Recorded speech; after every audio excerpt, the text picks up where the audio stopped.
ನಮಸ್ಕಾರ ವೀಕ್ಷಕರೇ, ಕನ್ನಡ ಮಾತೃಭೂಮಿ ವಾರ್ತೆಗಳಿಗೆ ಸ್ವಾಗತ. ನಾನು ಸಂತೋಷಿ ಸರ್ಜೋಳ್ಕರ್. ಮೊದಲಿಗೆ ಹೆಡ್ಲೈನ್ಸ್.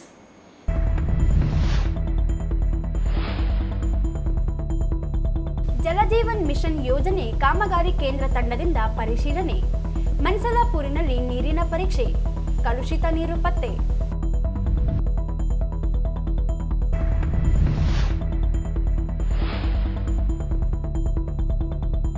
ಜೂನ್ 1ರಿಂದ ಗಾಣಗ ಸಮಾಜದಿಂದ ಪ್ರತಿಭಾವಂತ ವಿದ್ಯಾರ್ಥಿಗಳಿಗೆ ಪ್ರತಿಭಾ ಪುರಸ್ಕಾರ. ಚೆನ್ನಪ್ಪ ಸಜ್ಜನ್.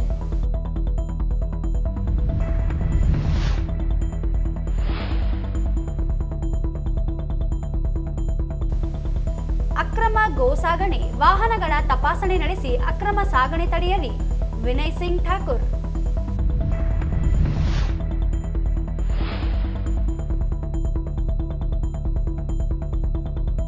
ಪಾದಚಾರಿ ರಸ್ತೆ ಒತ್ತುವರಿ ತೆರವುಗೊಳಿಸಿದ ಪೊಲೀಸರು.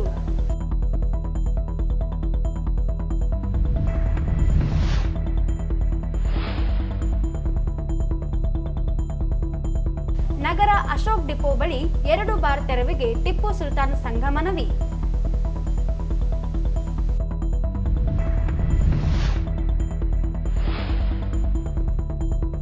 ಕ್ರೈಸ್ತ ಅಭಿವೃದ್ಧಿ ನಿಗಮದಿಂದ ಜಿಲ್ಲೆಗೆ 8 ಕೋಟಿ ರೂಪಾಯಿ ಅನುದಾನ. ಸಂಜಯ್ ಜಿ ಹಾಗಿರದಾರ್.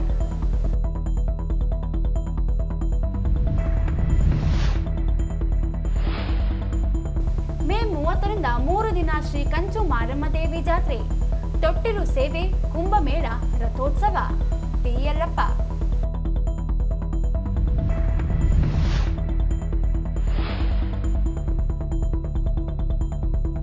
ಪೋಲಮಾರಿ ಕಂಚು ಮಾರಮ್ಮ ದೇವಿ ಜಾತ್ರಾ ಮಹೋತ್ಸವದ ಅಂಗವಾಗಿ ವಿವಿಧ ಕ್ರೀಡೆ. ಹುಲಿಗೆಪ್ಪ ಮಾಣಿಕ್ಯ.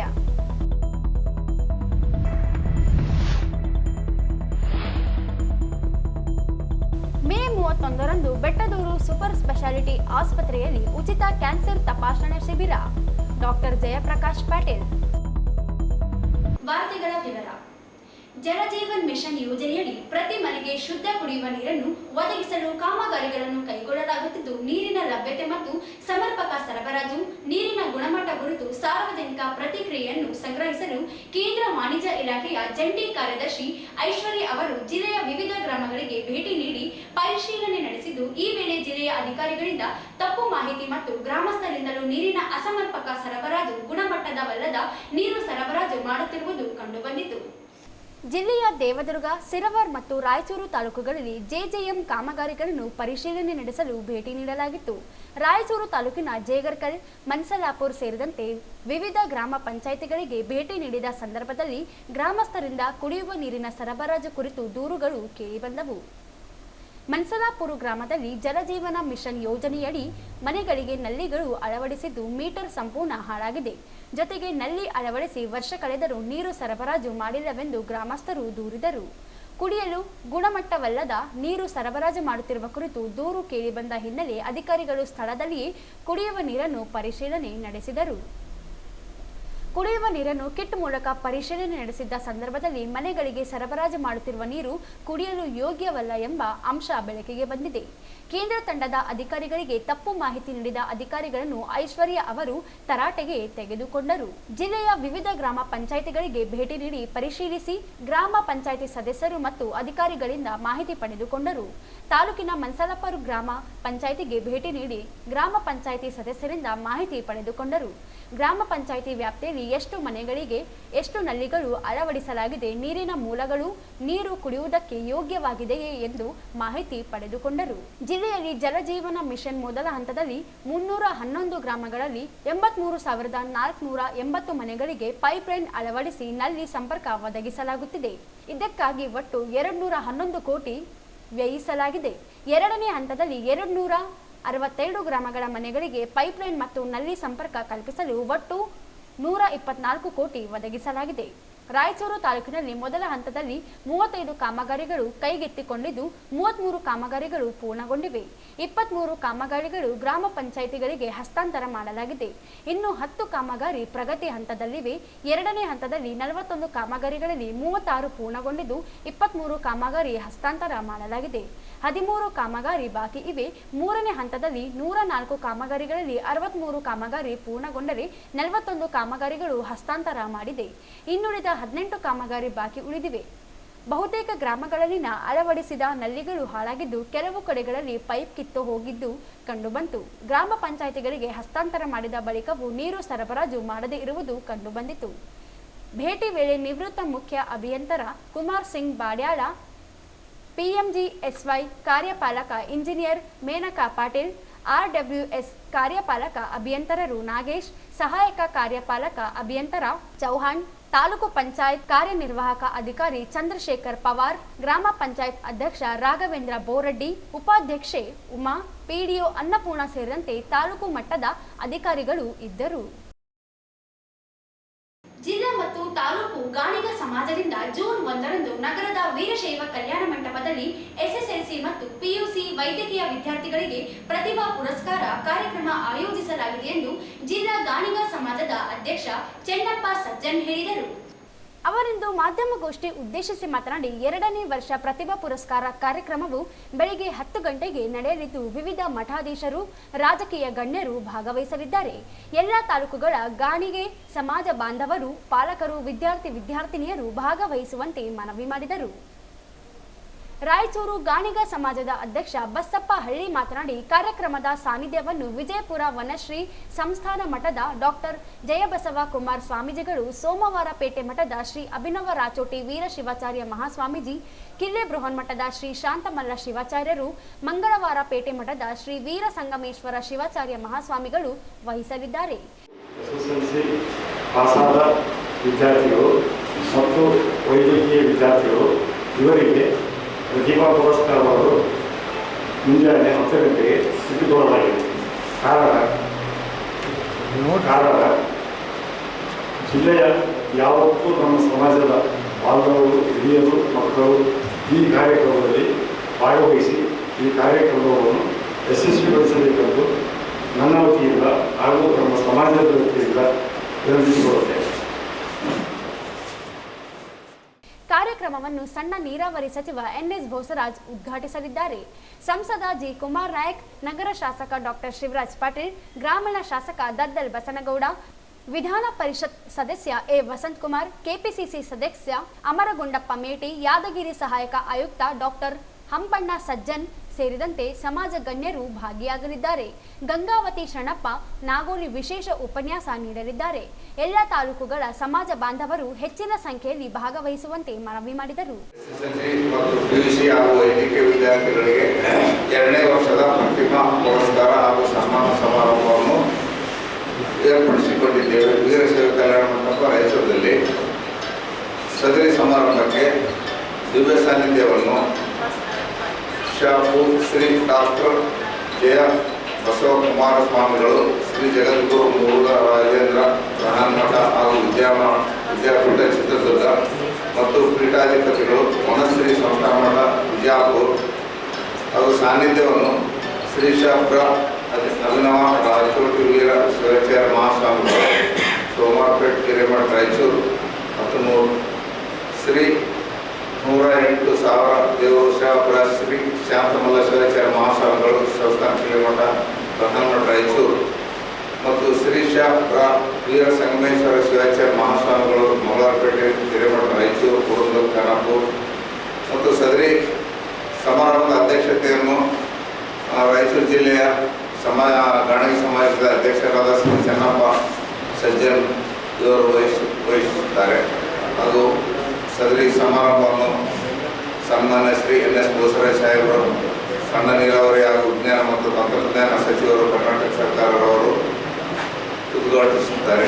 ಹಾಗೂ ಪ್ರಾಣದೇವತ ಭಾವಚಿತ್ರಕ್ಕೆ ಪುಷ್ಪಾರ್ಚನೆಯನ್ನು ಶ್ರೀಜಿ ಕುಮಾರಸ್ವಾಮಿ ಮಾನ್ಯ ಸಂಸದರು ರಾಯಚೂರವರು ಹಾಗೂ ಮುಖ್ಯ ಸದರಿ ಸಮಾರಂಭಕ್ಕೆ ಮುಖ್ಯ ಅತಿಥಿಗಳಾಗಿ ಡಾಕ್ಟರ್ S ಶಿವರಾಜ್ ಪಾಟೀಲ್ ಶಾಸಕರು ರಾಯಚೂರು ನಗರ, ಶ್ರೀ ಬಸವಣ್ಣ ದದ್ದಲ್ ಶಾಸಕರು ರಾಯಚೂರು ಗ್ರಾಮೀಣ, ಶ್ರೀ ಎ ವಸಂತಕುಮಾರ್ ವಿಧಾನ ಪರಿಷತ್ ಸದಸ್ಯರು ರಾಯಚೂರು, ಶ್ರೀ ಅಮರಗುಂಡಪ್ಪ ಮೇಟಿ ಕೆಪಿಸಿಸಿ ಅಧ್ಯಕ್ಷರು ಹಾಗೂ ಮಾಜಿ ರಾಜ್ಯ ಕಾರ್ಯಾಧ್ಯಕ್ಷರು ಗಾಣೆ ಸಮಾಜ ಲಿಂಗ್ಸ್ಪುರ್, ಡಾಕ್ಟರ್ ಅಂಪಣ್ಣ ಸಜ್ಜನ್ ಸಹಾಯಕ ಆಯುಕ್ತರು ಯಾದಗಿರಿ. ಈ ಸಂದರ್ಭದಲ್ಲಿ ಚಂದ್ರಶೇಖರ್ ಕಲ್ಮಲ, ಉಮಾಶಂಕರ್ ಉಪಸ್ಥಿತರಿದ್ದರು. ನಗರ ಸೇರಿದಂತೆ ಜಿಲ್ಲೆಯಲ್ಲಿ ಅಕ್ರಮ ಗೋ ಸಾಗಣೆ ನಡೆಯುತ್ತಿದ್ದು, ಕೂಡಲೇ ಸೂಕ್ತ ವಾಹನಗಳ ಪರಿಶೀಲನೆ ನಡೆಸಿ ನಿಯಂತ್ರಿಸಬೇಕು. ಬಿಡಾಡಿ ದನಗಳನ್ನು ಗೋಶಾಲೆಗೆ ರವಾನಿಸಲು ಜಿಲ್ಲಾಡಳಿತ ಮತ್ತು ಮಹಾನಗರ ಪಾಲಿಕೆ ಕ್ರಮ ವಹಿಸಬೇಕೆಂದು ರಾಷ್ಟ್ರೀಯ ಗೋ ರಕ್ಷಕ ವಾಹಿನಿ ಗೋ ಸೇವಾ ಸಂಘದ ರಾಷ್ಟ್ರೀಯ ಕಾರ್ಯದರ್ಶಿ ವಿನಯ್ ಸಿಂಗ್ ಠಾಕೂರ್ ಹೇಳಿದರು. ಅವರಿಂದು ಮಾಧ್ಯಮಗೋಷ್ಠಿ ಉದ್ದೇಶಿಸಿ ಮಾತನಾಡಿ, ಗೋವುಗಳನ್ನು ಅನಧಿಕೃತವಾಗಿ ಅವೈಜ್ಞಾನಿಕವಾಗಿ ವಾಹನಗಳಲ್ಲಿ ಸಾಗಣೆ ಅವ್ಯಾಹುತವಾಗಿ ನಡೆಯುತ್ತಿದೆ. ಅಕ್ರಮ ಗೋ ಸಾಗಣೆ ಹಾಗೂ ಗೋ ಹತ್ಯೆ ನಿಷೇಧ ಕಾಯ್ದೆ ಜಾರಿಯಲ್ಲಿದ್ದರೂ ಪಾಲನೆಯಾಗುತ್ತಿಲ್ಲ. ಅಕ್ರಮ ಸಾಗಣೆ ತಡೆಯಲು ಹೋದರೆ ಘರ್ಷಣೆಗಳಾಗುವ ಸ್ಥಿತಿ ನಿರ್ಮಾಣವಾಗಿದೆ. ಮಾನವಿ, ಸಿಂಧನೂರುಗಳಲ್ಲಿ ಅಕ್ರಮ ಗೋ ಸಾಗಣೆಯನ್ನು ಪೊಲೀಸರು ತಡೆದು ಕೇಸ್ ದಾಖಲಿಸಿದ್ದಾರೆ. ನಗರದ ಯರಗೇರ ರಸ್ತೆ, ಶಕ್ತಿನಗರದ ಕಲ್ಲೂರು ಕ್ರಾಸ್ಗಳಲ್ಲಿ ಲಾರಿ, ಮಿನಿ ಟೆಂಪೋಗಳಲ್ಲಿ ಕಳ್ಳ ಸಾಗಣೆ ನಡೆಯುತ್ತಿದೆ. ಪೊಲೀಸರು ಚೆಕ್ ಪೋಸ್ಟ್ಗಳಲ್ಲಿ ಸಿಸಿಟಿವಿ ಅಳವಡಿಸಿ ವಾಹನಗಳನ್ನು ತಪಾಸಣೆ ನಡೆಸಬೇಕು. ದಾಖಲೆಗಳಿಲ್ಲದೆ ಸಾಗಣೆ ನಡೆಯುತ್ತಿರುವುದನ್ನು ತಡೆಯಬೇಕು. ಗೋ ಅಕ್ರಮ ಸಾಗಣೆ ಕಾಯ್ದೆಯಂತೆ ಅಕ್ರಮವಾಗಿ ಸಾಗಿಸಿದರೆ 7 ವರ್ಷ ಜೈಲು, 50,000ದಿಂದ 5 ಲಕ್ಷದವರೆಗೆ ದಂಡ ವಿಧಿಸುವ ಕಾನೂನು ರಾಜ್ಯ ಸರ್ಕಾರ ರೂಪಿಸಿದೆ. ಆದರೂ ಅಕ್ರಮ ಸಾಗಣೆ ನಡೆಯುತ್ತಿದ್ದು ಕೂಡಲೇ ತಡೆಯಲು ಮುಂದಾಗಬೇಕೆಂದು ಆಗ್ರಹಿಸಿದರು. ಅನಧಿಕೃತವಾಗಿ ಗೋಮಾತೆಯರನ್ನು ಮತ್ತು ದನಗಳನ್ನು ಕಳ್ಳ ಸಾಗಾಣಿಕೆ ಮಾಡಿ ಕಸಾಯಿಖಾನೆಗೆ ಸಾಗಿಸುತ್ತಿದ್ದು, ಈ ಬಗ್ಗೆ ನಮ್ಮ ಸಂಸ್ಥೆಯಿಂದ ಹಲವಾರು ಸಾರಿ ಮನವಿ ಪತ್ರಗಳನ್ನು ಸಲ್ಲಿಸುವುದು ಇರುತ್ತದೆ. ಬಿಡಾಡಿ ದನಗಳು ಮುಖ್ಯ ರಸ್ತೆ ಮೇಲೆ ನಿಲ್ಲುವುದು ಮತ್ತು ಮಲಗುವುದರಿಂದ ಸಂಚಾರಕ್ಕೆ ಅಡ್ಡಿಯಾಗಿರುತ್ತದೆ ಮತ್ತು ಇದರಿಂದ ರಸ್ತೆ ಅಪಘಾತಗಳು ಆಗುತ್ತಿದೆ. ಇದರಿಂದ ಸಾರ್ವಜನಿಕರಿಗೂ ಹಾಗೂ ಗೋಮಾತೆ ಹಾಗೂ ದನಗಳು ಅಪಘಾತವಾಗಿ ತೊಂದರೆಯಾಗುತ್ತಿದೆ. ಇತ್ತೀಚೆಗೆ ರಾಯಚೂರು ಹೊರವಲಯದಿಂದ ಯರಗೇರ, ನವೋದಯ ಪೊಲೀಸ್ ಚೌಕಿ ಮತ್ತು ಶಕ್ತಿನಗರ ಚೆಕ್ ಪೋಸ್ಟ್, ಕಲ್ಲೂರು ಕ್ರಾಸ್ನಿಂದ ರಾಯಚೂರಿಗೆ ಲಾರಿಗಳಲ್ಲಿ ಮತ್ತು ಮಿನಿ ಟಂಟಮಾಟೋಗಳಲ್ಲಿ ಮೂಲಕ ಕಳ್ಳ ಸಾಗಾಣಿಕೆ ಮಾಡುವುದು ಹೆಚ್ಚಾಗಿರುತ್ತದೆ. ಇದನ್ನು ತಡೆಗಟ್ಟಲು ಕೂಡಲೇ ಸದರಿ ಸ್ಥಳಗಳಲ್ಲಿ ಚೆಕ್ ಪೋಸ್ಟ್ ಸ್ಥಾಪಿಸಿ ಅಲ್ಲಿ ಸಿಸಿ ಕ್ಯಾಮೆರಾಗಳನ್ನು ಅಳವಡಿಸಬೇಕು ಎಂದು ವಿನಂತಿಸಿಕೊಳ್ಳುತ್ತೇನೆ. ಪ್ರತಿಯೊಂದು ಲಾರಿಗಳು ಮತ್ತು ಮಿನಿ ಟಂಟಮ್ಗಳನ್ನು ಪರಿಶೀಲನೆ ಮಾಡಿ ಅದರಲ್ಲಿ ಒಂದು ವೇಳೆ ಗೋಮಾತೆಯರನ್ನು ಮತ್ತು ದನಗಳನ್ನು ಅನಧಿಕೃತ ದಾಖಲೆಗಳಲ್ಲದೆ ಕಳ್ಳ ಸಾಗಾಣಿಕೆ ಮಾಡುತ್ತಿದ್ದಾರೆ.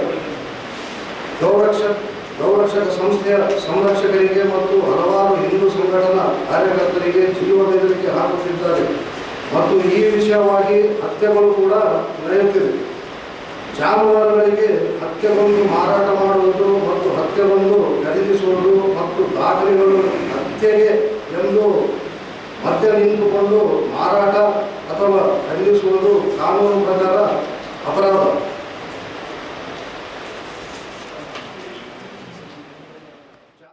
ಈ ಸಂದರ್ಭದಲ್ಲಿ ಬಾಳಪ್ಪ, ಸ್ವಪ್ನಾ ಸಿಂಗ್ ಇದ್ದರು. ನಗರದಲ್ಲಿ ಸಂಚಾರ ನಿಯಮಗಳು ಹಾಗೂ ಪಾರ್ಕಿಂಗ್ ನಿಯಮಗಳನ್ನು ಉಲ್ಲಂಘನೆ ಮಾಡುವ ವಾಹನಗಳಿಗೆ ಪೊಲೀಸ್ ಇಲಾಖೆಯಿಂದ ದಂಡ ವಿಧಿಸಲಾಯಿತು. ನಗರದ ತಹಶೀಲ್ದಾರ್ ಕಚೇರಿಯಿಂದ ಜಾಕಿರ್ ಹುಸೇನ್ ವೃತ್ತ, ತೀನ್ ಕಂದಿಲ್ ವೃತ್ತ, ಬಟ್ಟೆ ಬಜಾರ್, ಹರಿಹರ ರಸ್ತೆ ಸೇರಿದಂತೆ ವಿವಿಧೆಡೆಯಲ್ಲಿ ನಿಗದಿಪಡಿಸಿದ ದಿನಾಂಕದನ್ವಯ ರಸ್ತೆ ಬದಿಯಲ್ಲಿ ಪಾರ್ಕಿಂಗ್ ಮಾಡದೆ ಬದಲಿ ಕಡೆಗೆ ಪಾರ್ಕಿಂಗ್ ಮಾಡಿದ ವಾಹನಗಳಿಗೆ ದಂಡ ವಿಧಿಸಲಾಯಿತು.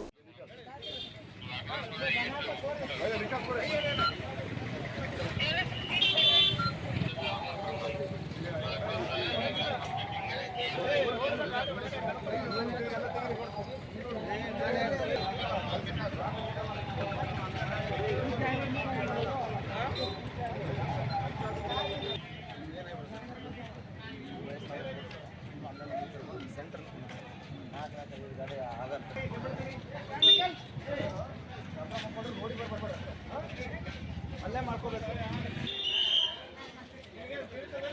ಯಾಕೆ ಕಟ್ತಾರಪ್ಪ ಇದನ್ನ? ಯಾಕೆ ಮಾಡ್ಯಾರ ಇದನ್ನ?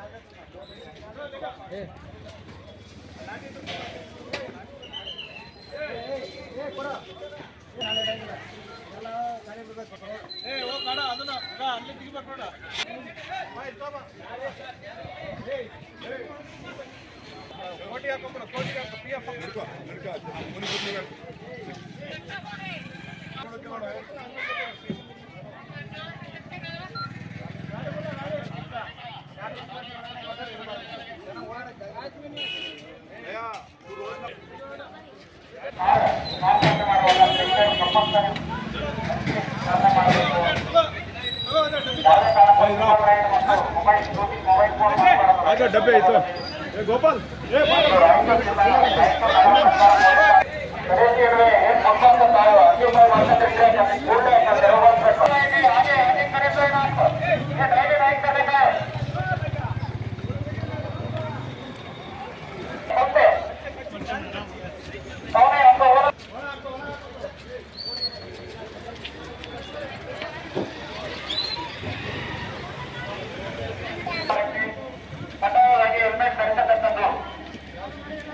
ಯಾವುದೇ ಕಾರಣಕ್ಕೂ ವಾಹನದಲ್ಲಿ ದ್ವಿಚಕ್ರ ವಾಹನದಲ್ಲಿ ಫೋನ್ ಕುರಿತು ಪ್ರಯಾಣ ಮಾಡಕೂಡದು. ಅದೇ ರೀತಿಯಲ್ಲಿ ವಾಹನ ಚಾಲನಾ ಸಂದರ್ಭದಲ್ಲಿ ಮೊಬೈಲ್ ಬಳಕೆ ಮಾಡಕೂಡದು. ಕಡ್ಡಾಯವಾಗಿ ಹೆಲ್ಮೆಟ್ ಧರಿಸಬೇಕು. ಆಟೋ ಚಾಲಕರು ಸರಿಯಾದ ರೀತಿಯ ರಾಯಚೂರು ಜಿಲ್ಲಾ ಪೊಲೀಸರು ರಾಯಚೂರು ನಗರ ಸಂಚಾರ ಪೊಲೀಸ್ ಠಾಣೆ ಪ್ರಕಟಣೆ ನಮಗೆ ಸೂಚಿಸಿದ ನಿರ್ಣಯಗಳಿಗೆ ವಾಹನ ಚಾಲನೆ ಮಾಡತಕ್ಕದ್ದು. ವಾಹನ ಯಾವುದೇ ಕಾರಣಕ್ಕೂ ಟ್ರಿಬಲ್ ರೈಡಿಂಗ್ ಮಾಡತಕ್ಕದ್ದಲ್ಲ. ಅದೇ ರೀತಿಯಾಗಿ ವಾಹನ ಚಾಲನೆ ಸಂದರ್ಭದಲ್ಲಿ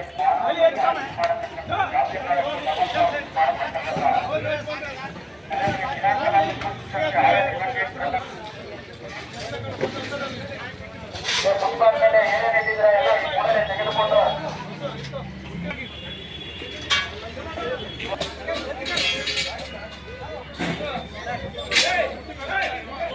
ಯಾವುದೇ ಕಾರಣಕ್ಕೂ ಮುಂಬಾಗಿಲಲ್ಲಿ ಆಗಿರುವಂತೆ ಯಾವುದೇ ಸಾಮಾನ್ಯ ಹ್ಯಾಂಡಿಂಗ್ ಮಾಡತಕ್ಕದ್ದಲ್ಲ.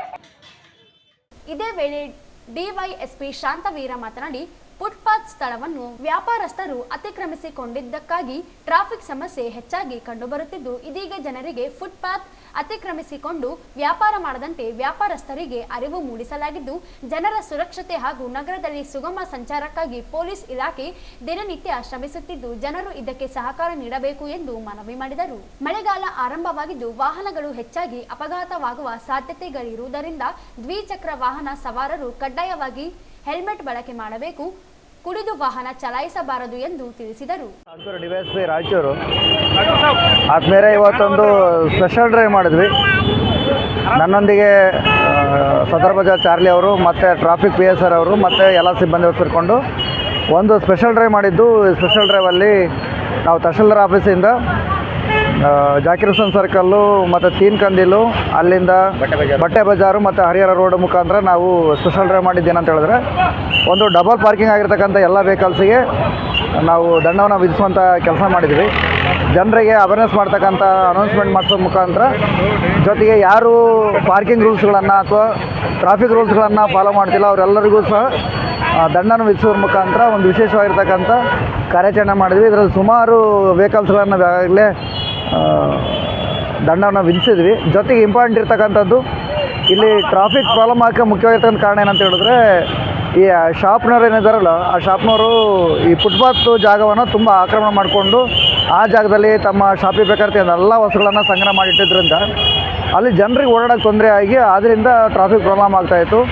ಈ ವಿಶೇಷವಾಗಿ ನಾವು ಬಟ್ಟೆ ಬಜಾರ್ ಮತ್ತು ಹರಿಹರ ರೋಡಲ್ಲಿ ಟ್ರಾಫಿಕನ್ನು ಕ್ಲಿಯರ್ ಮಾಡ್ತಾ ಬಂದಿದ್ದೀವಿ. ನಾವು ಭಾಳಷ್ಟು ಈಗ ರೋಡ್ ತುಂಬ ಕ್ಲಿಯರಾಗಿ ಕಾಣ್ತಾ ಇದೆ. ಎಲ್ಲ ನಮ್ಮದು ಏನು ಫುಟ್ಪಾತ್ ರೋಡ್ ಇತ್ತು ಅದೆಲ್ಲ ಕ್ಲಿಯರ್ ಆಗಿದೆ. ಇದು ಜನರಿಗೆ ನಾನು ವಿನಂತಿಸ್ಕೊಳ್ಳೋದೇನೆಂದರೆ, ದಯವಿಟ್ಟು ನಾವೆಲ್ಲ ಮಾಡ್ತಿರೋ ಉದ್ದೇಶ ನಿಮಗೋಸ್ಕರನೇ, ಜನರ ಸುರಕ್ಷತೆ ಒಂದು ಮತ್ತು ವಾಹನಗಳ ಸಂಚಾರ ಸುರಕ್ಷಿತವಾಗಿ ಸುಗಮವಾಗಿ ಸಾಗಬೇಕನ್ನೋ ಕಾರಣಕ್ಕೆ ನಾವು ಇದು ಮಾಡ್ತಾಯಿದ್ದೀವಿ. ದಯವಿಟ್ಟು ಪಬ್ಲಿಕ್ ಇದಕ್ಕೆ ಸಹಕಾರ ಕೊಡಿ.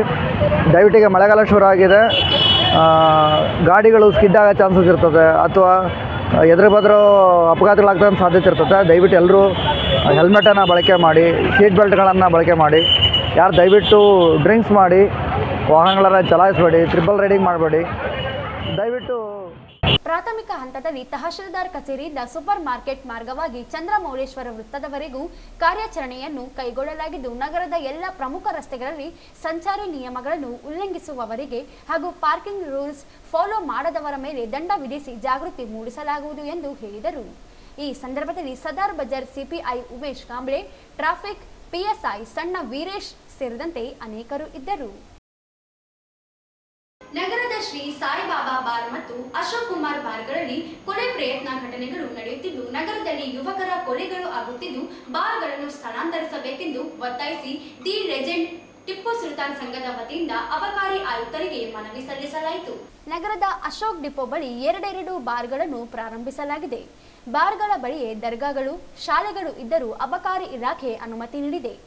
ನೂರು ಶಾ ದರ್ಗಾ, ಮಸೀದ್, ಸಿರಾಜುಲ್ ಉಲಂ ಮದರಸಾ, ಪೆಟ್ರೋಲ್ ಬಂಕ್ಗಳಿವೆ. ನಿತ್ಯವೂ ಕುಡುಕರ ಕಾಟದಿಂದ ಸಾರ್ವಜನಿಕರು ಇನ್ನಿಲ್ಲದ ಸಮಸ್ಯೆ ಎದುರಿಸುತ್ತಿದ್ದಾರೆ. ಸಾರ್ವಜನಿಕರ ಮನೆ, ಅಂಗಡಿಗಳ ಮುಂದೆ ಮೂತ್ರ ವಿಸರ್ಜನೆ, ಪೆಟ್ರೋಲ್ ಬಂಕ್ಗೆ ಬಂದು ಕುಡಿಯುತ್ತಿದ್ದಾರೆ. ಇತ್ತೀಚೆಗೆ ಬಾರ್ಗಳಲ್ಲಿ ಕೊಲೆ ಪ್ರಯತ್ನ ನಡೆದ ಘಟನೆಗಳು ನಡೆದಿವೆ ಎಂದು ದೂರಿದರು. ಕೂಡಲೇ ಬಾರ್ಗಳನ್ನು ಸ್ಥಳಾಂತರಿಸಿ ನಿವಾಸಿಗಳ ಆತಂಕ ದೂರ ಮಾಡಬೇಕೆಂದು ಆಗ್ರಹಿಸಿದರು. ಈ ಸಂದರ್ಭದಲ್ಲಿ ರಾಜ್ಯಾಧ್ಯಕ್ಷ ಸೈಯದ್ ರಶೀದ್, ಸೈಯದ್ ಶಂಸುದ್ದೀನ್, ಮೊಹಮ್ಮದ್ ರುಬಾನಿ, ಅಲ್ತಾಫ್ ಖುರೇಶಿ, ತಿಮ್ಮಪ್ಪ ಸ್ವಾಮಿ, ಮೊಹಮ್ಮದ್ ಅನ್ವರ್, ಸೈಯದ್ ಶೇಖ್ ಇದ್ದರು.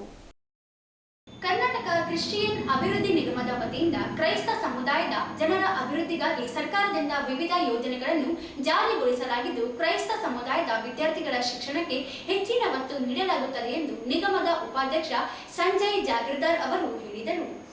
ಅವರನ್ನು ಮಾಧ್ಯಮಗೋಷ್ಠಿಯನ್ನುದ್ದೇಶಿಸಿ ಮಾತನಾಡಿ, ಸರ್ಕಾರದ ಯೋಜನೆಗಳನ್ನು ಸಮುದಾಯದ ಕಟ್ಟಕಡೆಯ ವ್ಯಕ್ತಿಗೂ ತಲುಪಿಸಲು ನಿಗಮದಿಂದ ಕ್ರಮ ಕೈಗೊಳ್ಳಲಾಗುವುದು. ರಾಯಚೂರು ಹಿಂದುಳಿದ ಪ್ರದೇಶವಾಗಿದ್ದು, ಇಲ್ಲಿನ ಜನರಿಗೆ ಸರ್ಕಾರದ ಸೌಲಭ್ಯಗಳಾಗಲಿ ಅಥವಾ ಸವಲತ್ತುಗಳಾಗಲಿ ಯಾವತ್ತೂ ಕೂಡ ಸಿಗುತ್ತಿಲ್ಲ. ಆದ್ದರಿಂದ ಈ ಭಾಗದ ಜನರಿಗೆ ಸರ್ಕಾರದ ಯೋಜನೆಗಳನ್ನು ತಲುಪಿಸಲು ಅಲ್ಪಸಂಖ್ಯಾತರ ಕಲ್ಯಾಣ ಇಲಾಖೆಯ ಸಹಯೋಗದಲ್ಲಿ ಶ್ರಮಿಸಲಾಗುವುದು ಎಂದು ತಿಳಿಸಿದರು. ಕಲ್ಯಾಣ ಕರ್ನಾಟಕ ಭಾಗದ ವಿದ್ಯಾರ್ಥಿಗಳಿಗೆ 371 ಜೆ ವಿಶೇಷ ಕಾನೂನಿನಡಿಯಲ್ಲಿ ಮೆಡಿಕಲ್ ಮತ್ತು ಇಂಜಿನಿಯರ್ ಸೀಟುಗಳಲ್ಲಿ ಮೀಸಲಾತಿ ಇದ್ದು, ಆದರೆ ಈ ಭಾಗದ ವಿದ್ಯಾರ್ಥಿಗಳು ಐಎಎಸ್, ಐಪಿಎಸ್ ಹಾಗೂ ಇತರೆ ಆಡಳಿತ ಸೇವೆಗಳಲ್ಲಿ ಉನ್ನತ ಸ್ಥಾನಕ್ಕೆ ಬರಲು ಹಿಂಜರಿಯುತ್ತಾರೆ. ಇದಕ್ಕೆ ಈ ಭಾಗದ ಜನರ ಆರ್ಥಿಕ ಪರಿಸ್ಥಿತಿಯು ಕಾರಣವಾಗಿರಬಹುದು. ಆದ್ದರಿಂದ ಕ್ರಿಶ್ಚಿಯನ್ ಸಮುದಾಯದ ವಿದ್ಯಾರ್ಥಿಗಳಿಗೆ ಉಚಿತ ಐಎಎಸ್, ಐಪಿಎಸ್ ಕೋರ್ಸ್ಗಳಿಗೆ ಕೋಚಿಂಗ್ ವ್ಯವಸ್ಥೆಯನ್ನು ಮಾಡಲಾಗುವುದು ಎಂದು ತಿಳಿಸಿದರು. ಎರಡು ಇಲಾಖೆಗೆ ಅವರೇ ಡಿಸ್ಟ್ರಿಕ್ಟ್ ಆಫೀಸರ್ ಆಗಿ ಕಾರ್ಯನಿರ್ವಹಿಸುತ್ತಿದ್ದಾರೆ. ಹಾಗಾಗಿ ನಾನು ಇಲ್ಲಿನ ಉಸ್ತುವಾರಿ ಸಚಿವರಾದಂಥ ಶ್ರೀ ಶರಣಪ್ರಕಾಶ್ ಪಾಟೀಲ್ ಜಿ ಅವರಿಗೂ ಹಾಗೂ ಬೋಸಾರ್ ಜಿ ಅವರಿಗೂ ಹಾಗೂ ಎಲ್ಲ ಶಾಸಕರಿಗೂ, ವಿಧಾನ ಪರಿಷತ್ತಿನ ಎಲ್ಲ ಸದಸ್ಯರಿಗೂ ಸಹ ನಾನು ಮಾತಾಡಿ ಈ ಭಾಗಕ್ಕೆ ಹಿಂದುಳಿದ ಪ್ರದೇಶ ಇವತ್ತು ತಾವು ಎಲ್ಲ ರಿಸಲ್ಟಲ್ಲಿ ನೋಡಿರ್ಬೋದು. ಒಂದು SSLC ರಿಸಲ್ಟ್ ಆಗಿರ್ಬೋದು, ಒಂದು ಸೆಕೆಂಡರಿ ರಿಸಲ್ಟ್ ಆಗಿರ್ಬೋದು. ನಮ್ಮ ಭಾಗಕ್ಕೆ ಭಾಳಷ್ಟು ಲಾಸ್ಟ್ ಮೂಮೆಂಟಲ್ಲಿ ಇರ್ತದೆ. ಅದಕ್ಕೆ ಯಾಕೆ ಈ ಥರ ಆಗ್ತಾ ಇದೆ ಅಂತ ವಿಚಾರ ಮಾಡಿದಾಗ ನಮ್ಮ ಒಂದು ಸಂಸ್ಥೆಗಳಿಂದ, ನಮ್ಮ ಒಂದು ನಿಗಮದಿಂದ ಜನರಿಗೆ ಮುಟ್ಟಂಥ ಒಂದು ಸ್ಕಾಲರ್ಶಿಪ್ ಆಗಿರ್ಬೋದು, ಒಂದು ಅವೇರ್ನೆಸ್ ಪ್ರೋಗ್ರಾಮ್ ಆಗಿರ್ಬೋದು ನಮ್ಮ ಜನರಿಗೆ ಮುಟ್ತಾ ಇರಲಿಲ್ಲ. ಅದಕ್ಕೆ ನಾನು ಪ್ರತಿಯೊಂದು ಜಿಲ್ಲೆಗೆ ಹೋಗಿ ಏನೇನು ಸಮಸ್ಯೆಗಳಿದ್ದಾವೆ ಸಮಸ್ಯೆಗಳನ್ನು ಆಲಿಸಿ, ಜನರ ಒಂದು ಸಮಸ್ಯೆಗಳನ್ನು ಆಲಿಸಿ, ಇವತ್ತಿನ ದಿವಸ ನಾನು ರಾಯಚೂರಿಗೆ ಬಂದಿದ್ದೇನೆ. ನಿನ್ನೆ ತಾನೇ ಯಾದಗಿರಿಯಲ್ಲಿದ್ದೆ, ಇವತ್ತು ರಾಯಚೂರಿಗೆ ಬಂದಿದ್ದೇನೆ. ರಾಯಚೂರಲ್ಲಿರುವಂಥ ಎಲ್ಲ ಜನರಿಗೆ ವಿಶೇಷವಾಗಿ ಇವತ್ತು ಸರ್ಕಾರದ ಎಲ್ಲ ಒಂದು ನಿಗಮಗಳಿವೆ, ಎಲ್ಲ ಸಮುದಾಯದ ನಿಗಮಗಳಿವೆ. ಆ ಒಂದು ನಿಗಮದಿಂದ ಏನು ಜನರಿಗೆ ಮುಟ್ಟಂಥ ಸೌಲಭ್ಯಗಳು, ಸ್ಕೀಮ್ಸ್ಗಳು ಇದೆ, ಆ ಸ್ಕೀಮ್ಗಳು ಜನರಿಗೆ ಮುಟ್ತಾ ಇಲ್ಲ ಎಲ್ಲೋ ಅಂತ ಸ್ವಲ್ಪ ನಮಗೆ ಗೊತ್ತಾಗಿದೆ. ಹಾಗಾಗಿ ನಾನು ನಮ್ಮ ಒಂದು ನಿಗಮದಿಂದ ಹೊರಗೆ ಬಂದಿದ್ದೀನಿ. ಅದಕ್ಕೆ ಇಲ್ಲಿ ಇರುವಂಥ ನಮ್ಮ ಒಂದು ಸಂಸ್ಥೆಗಳಲ್ಲಿ, ನಮ್ಮ ಒಂದು ನಿಗಮದಲ್ಲಿ ಇವತ್ತು ವಿಶೇಷವಾಗಿ ಅಲ್ಪಸಂಖ್ಯಾತರಿಗಾಗಿ ಇವತ್ತು ಕರ್ನಾಟಕ ಮ್ಯಾನಿಟಿ ಡೆವಲಪ್ಮೆಂಟ್ ವತಿಯಿಂದ ಇವತ್ತು ಮುಸಲ್ಮಾನ್ ಇರ್ಬೋದು, ಇವತ್ತು ಜೈನರು ಇರ್ಬೋದು, ಇವತ್ತು ಸಿಖ್ ಕಮಿಟಿ ಇರ್ಬೋದು, ಇವತ್ತು ಕ್ರಿಶ್ಚಿಯನ್ ಕಮಿಟಿ ಇರ್ಬೋದು.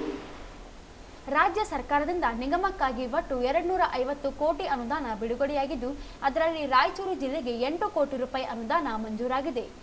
ಈ ಅನುದಾನದಲ್ಲಿ ಈ ಭಾಗದ ಚರ್ಚ್ಗಳ ಅಭಿವೃದ್ಧಿ ಹಾಗೂ ಇಲ್ಲಿನ ವಿದ್ಯಾರ್ಥಿಗಳ ಶೈಕ್ಷಣಿಕ ಅಭಿವೃದ್ಧಿಗೆ ಹೆಚ್ಚಿನ ಒತ್ತು ನೀಡಲಾಗುವುದು ಎಂದು ಹೇಳಿದರು.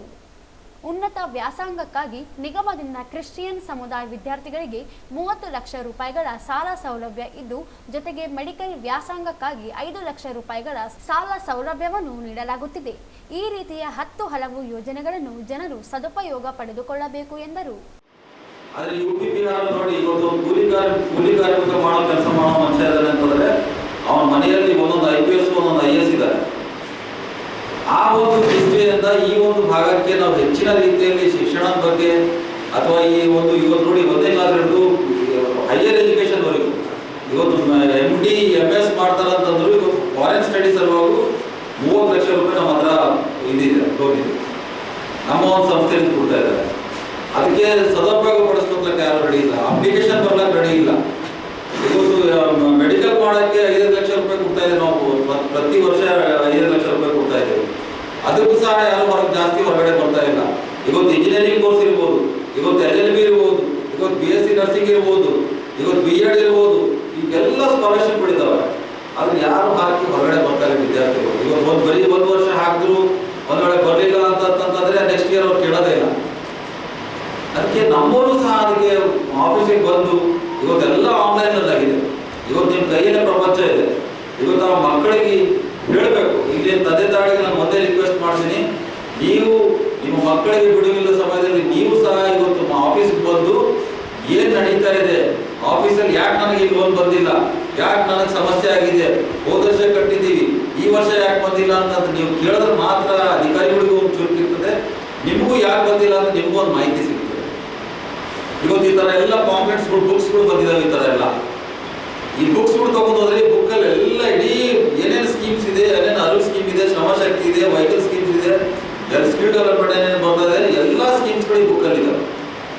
ಆದ್ರೆ ಯಾರು ಹೋಗ್ತಾ ಇಲ್ಲ, ಯಾರು ತಗೋತಾ ಇಲ್ಲ.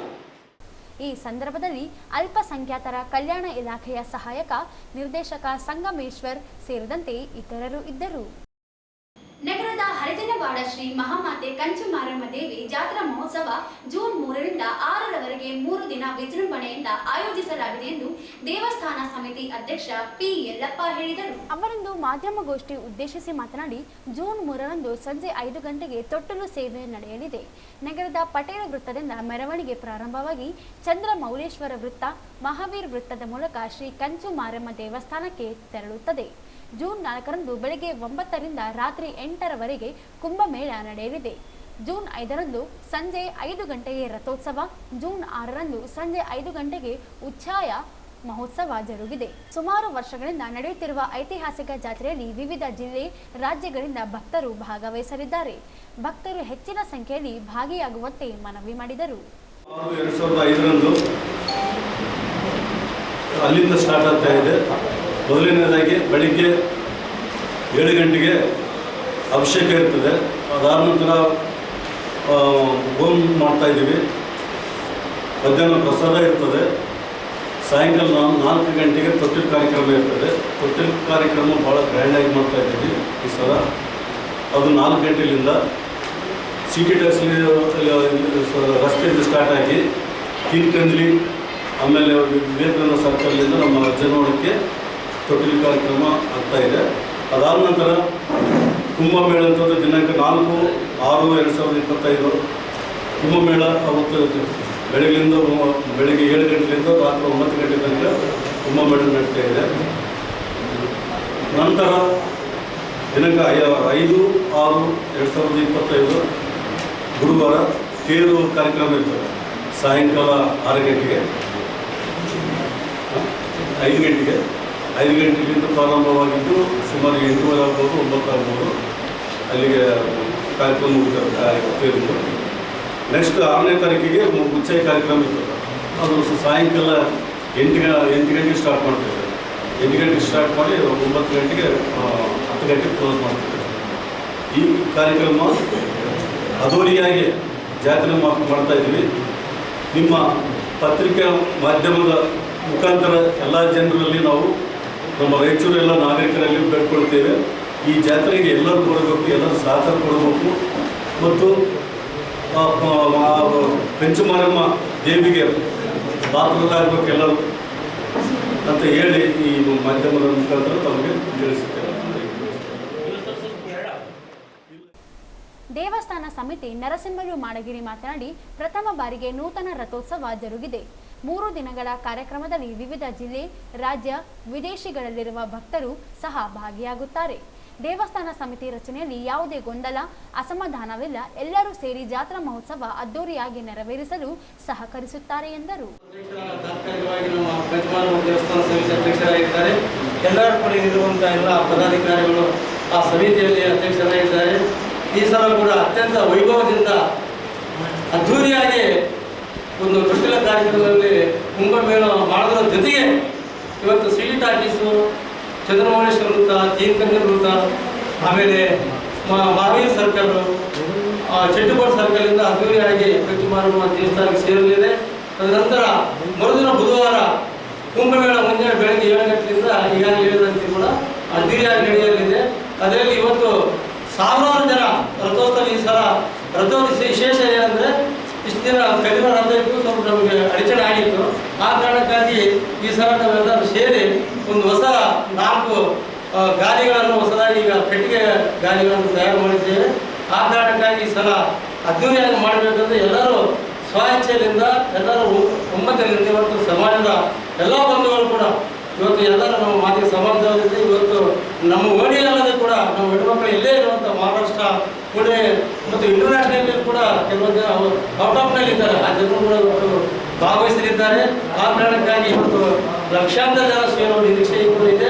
ಇದನ್ನು ತಾವೆಲ್ಲರೂ ಪ್ರಚಾರದಲ್ಲಿ ಹೆಚ್ಚೆಚ್ಚಾಗಿ ಪ್ರಚಾರ ಮಾಡಬೇಕೆಂದು ತಮ್ಮಲ್ಲಿ ವಿನಂತಿಸುತ್ತಾ, ಇನ್ನೊಂದಂದ್ರೆ ಕೂಡ ನಾವು ಏನದರಲ್ಲಿ ಯಾವುದೇ ಭಿನ್ನಭಾವ ಇಲ್ಲ. ಏನೋ ಅಲ್ಪ ಸ್ವಲ್ಪ ಆಗಿದೆ, ಬಟ್ ಆದರೂ ಕೂಡ ಅದು ಕೂಡ ಒಂದು ಅದು ಹೇಳ್ತೀನಿ ಹೇಳಿದೆ ಆಗಿದೆ, ಹೆಚ್ಚು ಕಡಿಮೆ ಆಗಿದೆ. ನಾನು ಹೇಳ್ತೀನಿ, ಅದನ್ನು ನಾವು ನಮ್ಮ ಮುಖಂಡರು, ನಮ್ಮ ಸಮಾಜದ ಮುಖಂಡರೆಲ್ಲರೂ ಸೇರಿ ನಾವೆಲ್ಲ ಸೇರಿಕೊಂಡು ಈ ಜಾತ್ರೆಯನ್ನು ನಮಗೂ ಜಾತ್ರೆ ಅಂತೇಳಿ ಸಮಾಜ ಎಲ್ಲ ಮಾಜಿ ಸಮಾಜದ ಮುಖಂಡರು ನಾವು ಸೇರ್ಪಡೆ ಮಾಡಿದ್ದೇವೆ. ಇನ್ನು ಅದರಲ್ಲಿ ಕೂಡ ಒಂದು 15 ಜನರು ಕೂಡ 50 ಜನರು ಕೂಡ ಆ ಉಪಸಮಿತಿಗೆ ಏನು ಕಾರ್ಯಕ್ರಮ ಎಲ್ಲ ಕಾರ್ಯಕ್ರಮ ಭಾಗವಹಿಸಿ. ಈ ಸಂದರ್ಭದಲ್ಲಿ ದೇವಸ್ಥಾನ ಸಮಿತಿ ಉಪಾಧ್ಯಕ್ಷ ಈರಣ್ಣ ಭಂಡಾರಿ, ಪ್ರಧಾನ ಕಾರ್ಯದರ್ಶಿ S Raju, P Amaresh, Ravindra Jaldar, P Boodeppa, ಪಾಲಿಕೆ ಸದಸ್ಯ NK ನಾಗರಾಜ್, ಮುನಿಸ್ವಾಮಿ, ಜನಾರ್ದನ್ ಹಳ್ಳಿಬೆಂಚಿ ಹಾಗೂ ಇತರರು ಇದ್ದರು.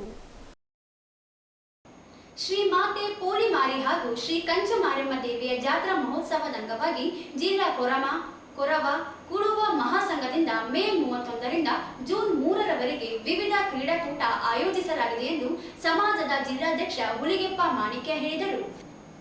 ಅವರಿಂದು ಮಾಧ್ಯಮಗೋಷ್ಠಿ ಉದ್ದೇಶಿಸಿ ಮಾತನಾಡಿ, ನಗರದ ಮಹಾತ್ಮ ಗಾಂಧಿ ಕ್ರೀಡಾಂಗಣದಲ್ಲಿ ಮೇ 30ರಿಂದ ಜೂನ್ವರೆಗೆ ಕ್ರಿಕೆಟ್ ಪಂದ್ಯಾವಳಿಗಳು ನಡೆಯಲಿದೆ. ಎಲ್ಲ ತಾಲೂಕುಗಳಿಂದ ತಂಡಗಳು ಭಾಗವಹಿಸಲಿವೆ. ಕ್ರಿಕೆಟ್ ಪಂದ್ಯದಲ್ಲಿ ಭಾಗವಹಿಸುವವರು ಜಾತಿ ಪ್ರಮಾಣ ಪತ್ರ, ಆಧಾರ್ ಕಾರ್ಡ್ಗಳೊಂದಿಗೆ ಭಾಗವಹಿಸುವ ತಂಡಗಳಿಗೆ ಅವಕಾಶ ನೀಡಲಾಗುತ್ತದೆ. ಜೂನ್ 3ರಂದು ಗದ್ವಾಲ್ ರಸ್ತೆ ಮಂಡಿಪೇಟೆ ಬಡಾವಣೆ ಕೋರವರ ಓಣಿ ಶ್ರೀ ವೀರಾಂಜನೇಯ ದೇವಸ್ಥಾನದಲ್ಲಿ ಕೈಕಲ್ಲುವ ಎತ್ತುವ ಸ್ಪರ್ಧೆ ನಡೆಯಲಿದೆ. ಮೇ 30ರಂದು ಗಿಲ್ಲಿ ದಂಡ ಸ್ಪರ್ಧೆಗಳು ನಡೆಯಲಿವೆ. ಕ್ರಿಕೆಟ್ ಪಂದ್ಯದಲ್ಲಿ ಗೆಲ್ಲುವ ತಂಡಕ್ಕೆ ನಗದು 15,000 ರೂಪಾಯಿ, ದ್ವಿತೀಯ ಬಹುಮಾನವಾಗಿ 10,000 ರೂಪಾಯಿ ನಗದು ಬಹುಮಾನ ನೀಡಲಾಗುತ್ತದೆ. ಕೈಕಲ್ಲುವ ಎತ್ತುವ ಸ್ಪರ್ಧೆಯಲ್ಲಿ ಪ್ರಥಮ ಬಹುಮಾನವಾಗಿ 5 ತೊಲೆ ಬೆಳ್ಳಿ ಕಡಗ, ದ್ವಿತೀಯ ಬಹುಮಾನ 2.5 ತೊಲೆ ಬೆಳ್ಳಿ ಕಡಗ, ತೃತೀಯ ಬಹುಮಾನವಾಗಿ 1,000 ರೂಪಾಯಿ ನಗದು ಬಹುಮಾನ ನೀಡಲಾಗುತ್ತದೆ. ಗಿಲ್ಲಿ ದಂಡ ಸ್ಪರ್ಧೆಯ ವಿಜೇತರಿಗೆ 5 ತೊಲೆ ಬೆಳ್ಳಿ ಕಡಗ, ದ್ವಿತೀಯ ಬಹುಮಾನ 2.5 ತೊಲೆ ಬೆಳ್ಳಿ ಕಡಗ, ತೃತೀಯ ಬಹುಮಾನವಾಗಿ 1,000 ರೂಪಾಯಿ ನಗದು ನೀಡಲಾಗುತ್ತದೆ. ಹೆಸರು ನೋಂದಾಯಿಸಿದವರಿಗೆ ಅವಕಾಶ ನೀಡಲಾಗುತ್ತದೆ ಎಂದರು. ನಾವು ಪ್ರತಿ ವರ್ಷ ಕೇವಲ ರಾಯಚೂರು ತಾಲೂಕಿಗೆ ಮಾತ್ರ ಆಡಿಸ್ತಾ ಇದ್ದೀವಿ. ಈ ವರ್ಷ ಜಿಲ್ಲಾ ಮಟ್ಟದಲ್ಲಿ ಕ್ರಿಕೆಟ್ ಪಂದ್ಯಾವಳಿಯನ್ನು ಆಯೋಜನೆ ಮಾಡಲಾಗಿದೆ. ರಾಯಚೂರು ಜಿಲ್ಲೆಯ 7 ತಾಲೂಕುಗಳಿಂದ ಈಗಾಗಲೇ ತಂಡಗಳನ್ನು ನೀಡಿದ್ದಾರೆ. ಆ ಒಂದು ಕ್ರಿಕೆಟನ್ನು ರಾಯಚೂರಿನ ಮಹಾತ್ಮ ಗಾಂಧಿ ಕ್ರೀಡಾಂಗಣದಲ್ಲಿ ದಿನಾಂಕ 31/5/2025 ಹಾಗೂ ದಿನಾಂಕ 1/6 ಅಂದರೆ ಶನಿವಾರ ಮತ್ತು ಭಾನುವಾರ 2 ದಿವಸ ಆ ಒಂದು ಕ್ರಿಕೆಟ್ ಪಂದ್ಯಾವಳಿಯನ್ನು ಜಿಲ್ಲಾ ಕ್ರೀಡಾಂಗಣದಲ್ಲಿ ಆಯೋಜನೆ ಮಾಡಲಾಗಿದೆ. ಜೊತೆಗೆ ನಮ್ಮ ಸಮಾಜದ ಬಂಧುಗಳಿಗಾಗಿ ಜಿಲ್ಲಾ ಮಟ್ಟದಲ್ಲಿ ಕೈಕಲ್ಲೆತ್ತುವ ಸ್ಪರ್ಧೆ ಅಂದರೆ ಸಾಂಕ್ರಾಣಿ ಕಲ್ಲು, ಒಂದು ಕೈಲಿಂದ ಎತ್ತಲ್ಲ, ಆ ಒಂದು ಕೈಕಲೆತ್ತುವ ಸ್ಪರ್ಧೆಯನ್ನು ಸಹ ಏರ್ಪಡಿಸಲಾಗಿದೆ. ಅದರಲ್ಲಿ ಸಹ ಎಲ್ಲ ಜಿಲ್ಲೆಯ ಕೈಕಲೆತ್ತುವ ಸ್ಪರ್ಧೆಗಳು ಭಾಗವಹಿಸಬೇಕು, ಕ್ರಿಕೆಟ್ನಲ್ಲಿ ಭಾಗವಹಿಸಬೇಕು. ಹಾಗೂ ಈ ಒಂದು ಕೈಕಲೆತ್ತುವ ಸ್ಪರ್ಧೆಯನ್ನು ದಿನಾಂಕ 3/6/2025 ಮಂಗಳವಾರ ಮಧ್ಯಾಹ್ನ 3 ಗಂಟೆಗೆ ರಾಯಚೂರಿನ ಮಡ್ಡಿಪೇಟೆಯ ಗದ್ವಾಲ್ ರೋಡ್ ರಸ್ತೆಯಲ್ಲಿರ್ತಕ್ಕಂಥ ಶ್ರೀ ವೀರಾಂಜನೇಯ ದೇವಸ್ಥಾನದ ಆವರಣದಲ್ಲಿ ಏರ್ಪಡಿಸಲಾಗಿದೆ. ಆ ಒಂದು ಕೈಕಲೆತ್ತುವ ಸ್ಪರ್ಧೆಯಲ್ಲಿ ಸಹ ಎಲ್ಲ ಜಿಲ್ಲೆಯ ಸಮಸ್ತ ಬಂಧುಗಳು ಇಚ್ಛೆಯುಳ್ಳ ಸ್ಪರ್ಧಾಳುಗಳು ಭಾಗವಹಿಸಬೇಕು. ಜೊತೆಗೆ ನಮ್ಮ ಸಮಾಜದವರು ಕೇವಲ ಆ ಎಲ್ಲ ಸ್ಪರ್ಧೆಗಳಲ್ಲಿ ಭಾಗವಹಿಸುವವರು ಕಂಪಲ್ಸರಿಯಾಗಿ ಜಾತಿ ಪ್ರಮಾಣ ಪತ್ರವನ್ನು ತೆಗೆದುಕೊಂಡು ಬರಬೇಕು. ಯಾಕಂದರೆ ಬೇರೆ ಬೇರೆ ಯಾರು ಕೆಲವೊಂದು ಹುಡುಗರು ನೋಡಿರೋದಿಲ್ಲ, ನಾವು ಬೇರೆಯವ್ರು ಬಂದು ಅದರಲ್ಲಿ ಕಾಂಪಿಟೇಷನ್ ಮಾಡಿದ್ರು ಪಾರ್ಟಿಸಿಪೇಟ್ ಮಾಡಿದ್ರು ನಾವು ಐಡೆಂಟಿಫೈ ಮಾಡೋಕ್ಕಾಗೋದಿಲ್ಲ ಅಂತೇಳಿ ಕಂಪಲ್ಸರಿ ಆಧಾರ್ ಕಾರ್ಡು, ಜಾತಿ ಪ್ರಮಾಣ ಪತ್ರ, ಒಂದು ಫೋಟೋ ಕಡ್ಡಾಯವಾಗಿ ತೆಗೆದುಕೊಂಡು ಬರಬೇಕು. ಜೊತೆಗೆ ಪ್ರವೇಶ ಶುಲ್ಕವನ್ನು 1100 ರೂಪಾಯಿ ಪ್ರವೇಶ ಶುಲ್ಕವನ್ನು ಸಹ ನಾವು ಮಾಡಿದ್ದೇವೆ. ಅದನ್ನು ಕೊಟ್ಟು ಕ್ರಿಕೆಟ್ನಲ್ಲಿ ಯಾರು ವಿಜೇತರಾಗುವಂಥ ತಂಡಕ್ಕೆ ಪ್ರಥಮ ಬಹುಮಾನವಾಗಿ. ಈ ಸಂದರ್ಭದಲ್ಲಿ ಮಾಲತಿ ಭಜಂತ್ರಿ, ಬ್ರೂಸ್ಲಿ, ಸುಭಾಷ್, ನಾಗರಾಜ್, ದೇವೇಂದ್ರ, ಯಲ್ಲಪ್ಪ, ಮಾಣಿಕ್ ರಾಜ್, ರಾಮು ಇದ್ದರು. ಕಲಬುರಗಿ HCG ಕ್ಯಾನ್ಸರ್ ಸೆಂಟರ್ ಹಾಗೂ ರಾಯಚೂರು ಬೆಟ್ಟದೂರು ಸೂಪರ್ ಸ್ಪೆಷಾಲಿಟಿ ಆಸ್ಪತ್ರೆ ವತಿಯಿಂದ ಮೇ 31ರಂದು ಬೆಳಗ್ಗೆ 10 ಗಂಟೆಯಿಂದ ಸಂಜೆ 4 ಗಂಟೆಯವರೆಗೆ ಉಚಿತ ಕ್ಯಾನ್ಸರ್ ಆರೋಗ್ಯ ತಪಾಸಣಾ ಶಿಬಿರವನ್ನು ಹಮ್ಮಿಕೊಳ್ಳಲಾಗಿದೆ ಎಂದು ಬೆಟ್ಟದೂರು ಆಸ್ಪತ್ರೆಯ ಮುಖ್ಯಸ್ಥ ಡಾಕ್ಟರ್ ಜಯಪ್ರಕಾಶ್ ಪಾಟೀಲ್ ಹೇಳಿದರು. ಅವರಿಂದು ಮಾಧ್ಯಮಗೋಷ್ಠಿಯನ್ನು ಉದ್ದೇಶಿಸಿ ಮಾತನಾಡಿ, ಪ್ರಸ್ತುತ ದಿನಮಾನಗಳಲ್ಲಿ ಮಹಿಳೆಯರಲ್ಲಿ ಗರ್ಭಕೋಶ ಹಾಗೂ ಸ್ತನ ಕ್ಯಾನ್ಸರ್ ಪ್ರಕರಣಗಳು ಹೆಚ್ಚಾಗುತ್ತಿದ್ದು, ಜೊತೆಗೆ ತಂಬಾಕು ಪದಾರ್ಥಗಳನ್ನು ಬಳಸುವವರಲ್ಲಿ ಬಾಯಿಯ ಕ್ಯಾನ್ಸರ್, ಗಂಟಲು ಕ್ಯಾನ್ಸರ್ ಪ್ರಕರಣಗಳನ್ನು ಕಾಣಬಹುದಾಗಿದೆ. ಆದ್ದರಿಂದ ಪ್ರತಿಯೊಬ್ಬರಿಗೂ ಕ್ಯಾನ್ಸರ್ ತಪಾಸಣೆ ಮಾಡಿಕೊಳ್ಳುವುದು ಅವಶ್ಯಕವಾಗಿದೆ ಎಂದರು. ಮುಖ್ಯವಾಗಿ ಮಹಿಳೆಯರು ತಮ್ಮ ಆರೋಗ್ಯ ಸ್ಥಿರವಾಗಿದೆ, ಆರೋಗ್ಯ ತಪಾಸಣೆಯ ಅಗತ್ಯವಿಲ್ಲ ಎಂದು ಸುಮ್ಮನಾಗುವುದಲ್ಲ, ಕಡ್ಡಾಯವಾಗಿ ಕ್ಯಾನ್ಸರ್ ಆರೋಗ್ಯವನ್ನು ತಪಾಸಣೆ ಮಾಡಿಸಿಕೊಳ್ಳಲೇಬೇಕು. ಮೇ 31ರಂದು ನಗರದ ಬೆಟ್ಟದೂರು ಆಸ್ಪತ್ರೆಯಲ್ಲಿ ನಡೆಯಲಿರುವ ಶಿಬಿರದಲ್ಲಿ ಕ್ಯಾನ್ಸರ್ ಮಾತ್ರವಲ್ಲದೆ BP, ಶುಗರ್ ತಪಾಸಣೆಯನ್ನು ಮಾಡಲಾಗುತ್ತದೆ. ಸಾರ್ವಜನಿಕರು ಹೆಚ್ಚಿನ ಸಂಖ್ಯೆಯಲ್ಲಿ ಶಿಬಿರಕ್ಕೆ ಆಗಮಿಸಿ ತಮ್ಮ ಆರೋಗ್ಯ ತಪಾಸಣೆಯನ್ನು ಮಾಡಿಕೊಂಡು ಶಿಬಿರದ ಸದುಪಯೋಗ ಪಡೆದುಕೊಳ್ಳಬೇಕೆಂದು ತಿಳಿಸಿದರು. ಇತ್ತೀಚಿನ ದಿನಗಳಲ್ಲಿ ನಾವು ಕ್ಯಾನ್ಸರ್ ಏರ್ತಾನೆ ಹೋಗ್ತಾ ಇದೆ ಪ್ರತಿದಿನ. ಕಾರಣಗಳು ಬಹಳಷ್ಟು ಇದೆ. ನಮ್ಮ ಜೀವನ ಶೈಲಿ ಇರ್ಬೋದು, ಸಾಕಷ್ಟು ಡಿಸೀಸ್ಗಳಿರ್ಬೋದು, ಮತ್ತು ನಾವು ತಿನ್ನತಕ್ಕಂಥ ಆಹಾರ, ಎಕ್ಸರ್ಸೈಸ್ ಮಾಡಲಾರದು. ಸೊ ಹೀಗಾಗಿ ಸಾಕಷ್ಟು ಪ್ರಮಾಣದಲ್ಲಿ ಕ್ಯಾನ್ಸರ್ ಇರುತ್ತದೆ. ಹೆಣ್ಣು ಮಕ್ಕಳಿಗೆ ವಿಶೇಷವಾಗಿ ಗರ್ಭಕೊರಳಿನ ಕ್ಯಾನ್ಸರ್, ಅಂದರೆ ನಾವು ಸರ್ವೈಕಲ್ ಕ್ಯಾನ್ಸರ್ ಅಂತ ಹೇಳ್ತೀವಲ್ಲ ಅದು, ಮತ್ತು ಬ್ರೆಸ್ಟ್ ಕ್ಯಾನ್ಸರ್, ಸ್ತನದ ಕ್ಯಾನ್ಸರ್ ಏರುಗತಿಯಲ್ಲಿದೆ. ಈಗಾಗಲೇ ಯುರೋಪ್ ಮತ್ತು ಅಮೆರಿಕದಂಥ ಮುಂದುವರೆದ ದೇಶಗಳಲ್ಲಿ ಗರ್ಭಕೊರಳಿನ ಕ್ಯಾನ್ಸರ್ ಆಲ್ಮೋಸ್ಟ್ ಇಲ್ಲ ಅನ್ನೋ ಲೆಕ್ಕ ಹೋಗಿದೆ. ಯಾಕಂದರೆ ಅವ್ರು ಸ್ಕ್ರೀನ್ ಮಾಡ್ತಾರೆ, ತಪಾಸಣೆ ಮಾಡ್ತಾರೆ, ಪ್ಯಾಪ್ ಸ್ಮಿಯರ್ ಮಾಡ್ಬೋದು. ಸೊ ನಮ್ಮಲ್ಲಿ ನಾವಿನ್ನೂ ಅಂದರೆ ರಾಷ್ಟ್ರೀಯ ಯೋಜನೆಯಾಗಿ ಇನ್ನೂ ಕ್ಯಾನ್ಸರ್ ಸ್ಕ್ರೀನಿಂಗ್ನ ನಾವು ಅಳವಡಿಸ್ಕೊಂಡಿಲ್ಲ ನಮ್ಮ ದೇಶದಲ್ಲಿ. ಸೊ ಪ್ರತಿಯೊಬ್ಬ ಹೆಣ್ಮಗಳು ಮದುವೆ ಆದಮೇಲೆ ಪ್ಯಾಪ್ ಸ್ಮಿಯರ್ ಮಾಡಿಸ್ಕೊಳ್ಳೇಬೇಕು. 30-35 ವರ್ಷ ಆದಮೇಲೆ ಸ್ತನದ ಎಕ್ಸಾಮಿನೇಷನ್ ಆಗಲಿ, ಮ್ಯಾಮೋಗ್ರಫಿ ಆಗಲಿ ಮಾಡಿಸ್ಕೊಳ್ಳೇಬೇಕು. ಹಾಗೆ ಗಂಡಸರಿಗೆ ಉದಾಹರಣೆಗೆ ಸ್ಮೋಕರ್ಸ್ ಇದ್ದರೆ ಅವರು ಲಂಗ್ ಕ್ಯಾನ್ಸರ್ ಬರ್ತಕ್ಕಂತಾಗಲಿ, ಗುಡ್ಕತ್ತಿನವ್ರಿಗೆ ಇವೆಲ್ಲವೂ ಸ್ಕ್ರೀನಿಂಗ್ ಆಗಲೇಬೇಕು, ನಾವು ತಡೆಗಟ್ಟಬೇಕು. ಯಾಕಂದರೆ ನಾವು ಆರಂಭಿಕ ಪರಿಸ್ಥಿತಿಯಲ್ಲಿ ಕ್ಯಾನ್ಸರ್ನ ನಾವು ಪತ್ತೆ ಹಚ್ಚಿದರೆ ಚಿಕಿತ್ಸೆ ಮಾಡಿ, ಶಸ್ತ್ರಚಿಕಿತ್ಸೆ ಆಗಿರ್ಬೋದು, ರೇಡಿಯೋಥೆರಪಿ ಆಗಿರ್ಬೋದು, ಕೀಮೋಥೆರಪಿ ಆಗಿರ್ಬೋದು, ಏನೇ ಇರಲಿ, ಸಣ್ಣ ಪ್ರಮಾಣದಲ್ಲಿದ್ದಾಗ ನಾವು ಭಾಳ ಯಶಸ್ವಿಯಾಗಿ ಚಿಕಿತ್ಸೆಯನ್ನು ಹೋಗಲಾಡಿಸ್ಬೋದು. ಅಂದರೆ ಕ್ಯೂರ್ ಅಂತ ಏನು ಹೇಳ್ತೀವಲ್ಲ, ನಾವು ಕ್ಯೂರ್ ಮಾಡಿಬಿಡ್ಬೋದು. ಸೊ ಹಾಗಾಗಿ ಸ್ಕ್ರೀನಿಂಗ್ ಅಥವಾ ತಪಾಸಣೆ ಅನ್ನೋದನ್ನು ನಾವು ಬಹಳ ಇಂಪಾರ್ಟೆಂಟ್ ಆಗ್ತದೆ. ಈ ನಿಟ್ಟಿನಲ್ಲಿ ನಮ್ಮ ಭಾಗಕ್ಕೆ HCG ಆಸ್ಪತ್ರೆ ಒಂದು ರೀತಿ ವರದಾನದಲ್ಲಿ ಕೆಲಸ ಮಾಡ್ತಾ ಇದೆ. ನಾನು ಸಾಕಷ್ಟು ಪೇಷಂಟ್ಗಳನ್ನ ರೆಫರ್ ಮಾಡ್ತಾ ಇದ್ದೀನಿ. ಸರ್ಕಾರದ ವಿವಿಧ ಆರೋಗ್ಯ ಯೋಜನೆಗಳ ಅಡಿ ಕಲಬುರಗಿ HCG ಆಸ್ಪತ್ರೆಯಲ್ಲಿ ಚಿಕಿತ್ಸೆ ನೀಡಲಾಗುತ್ತದೆ. ಕ್ಯಾನ್ಸರ್ ಲಕ್ಷಣಗಳು ಕಂಡುಬಂದಲ್ಲಿ ಬೆಟ್ಟದೂರು ಆಸ್ಪತ್ರೆಯಲ್ಲಿ ನಡೆಯುವ ಶಿಬಿರದಲ್ಲಿ ತಪಾಸಣೆ ಮಾಡಿಕೊಳ್ಳಬೇಕೆಂದು ಮನವಿ ಮಾಡಿದರು. ಈ ಸಂದರ್ಭದಲ್ಲಿ HCG ಆಸ್ಪತ್ರೆಯ ದಿಲೀಪ್ ಕುಮಾರ್, ಶಿಬಿರದ ಆಯೋಜಕ ರಮೇಶ್ ಪಾಟೀಲ್ ಇದ್ದರು. ಕೊನೆಯಲ್ಲಿ ಮತ್ತೊಮ್ಮೆ ಹೆಡ್ಲೈನ್ಸ್.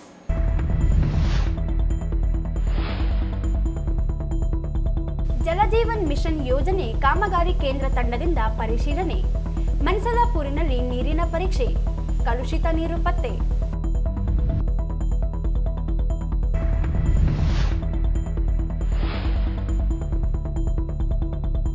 ಜೂನ್ 1ರಿಂದ ಗಾಣಗ ಸಮಾಜದಿಂದ ಪ್ರತಿಭಾವಂತ ವಿದ್ಯಾರ್ಥಿಗಳಿಗೆ ಪ್ರತಿಭಾ ಪುರಸ್ಕಾರ. ಚೆನ್ನಪ್ಪ ಸಜ್ಜನ್.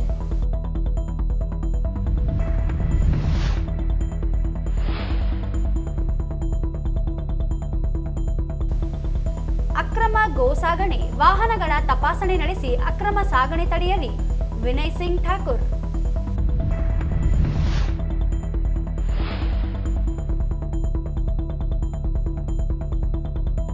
ಪಾದಚಾರಿ ರಸ್ತೆ ಒತ್ತುವರಿ ತೆರವುಗೊಳಿಸಿದ ಪೊಲೀಸರು.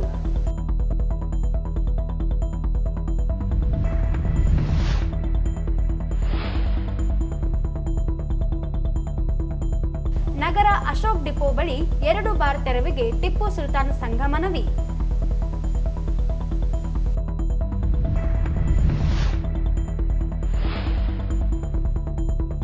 ಕ್ರೈಸ್ತ ಅಭಿವೃದ್ಧಿ ನಿಗಮದಿಂದ ಜಿಲ್ಲೆಗೆ 8 ಕೋಟಿ ರೂಪಾಯಿ ಅನುದಾನ. ಸಂಜಯ್ ಜಿ ಹಾಗಿರದಾರ್.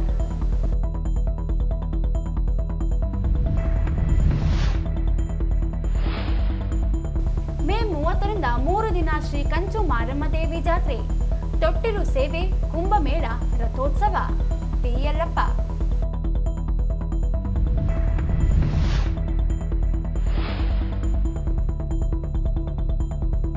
ಪೋಲಮಾರಿ ಕಂಚು ಮಾರಮ್ಮ ದೇವಿ ಜಾತ್ರಾ ಮಹೋತ್ಸವದ ಅಂಗವಾಗಿ ವಿವಿಧ ಕ್ರೀಡೆ. ಹುಲಿಗೆಪ್ಪ ಮಾಣಿಕ್ಯ.